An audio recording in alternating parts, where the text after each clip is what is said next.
Prime Minister Datuk Seri Najib Razak calls on the European Union to review the ban on Malaysia's seafood produce, regarding it as elective punishment which was practiced in the old days. Najib, noting the EU being a responsible leader, had set the standards for quality in various industries, also calls on Malaysian manufacturers to abide by the standard imposed by EU on seafood. It is incumbent upon us to make sure that the standards are complied with, fully complied with.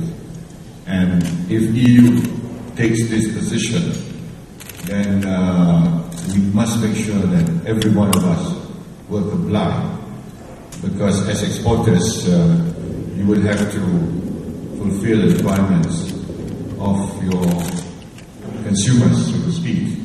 You are not in a position to dictate to them.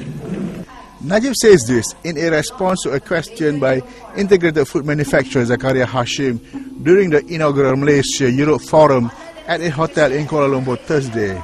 Najib, who notes that palm oil was viewed negatively in the West, although its benefits had been proven, also calls on skeptics to inspect plantations to find if there were gaps in governance and standards.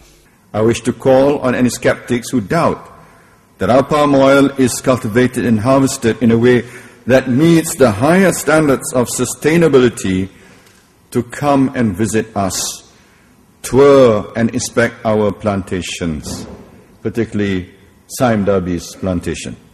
See if there are gaps in our governance and our standards and help us repair those gaps should they exist.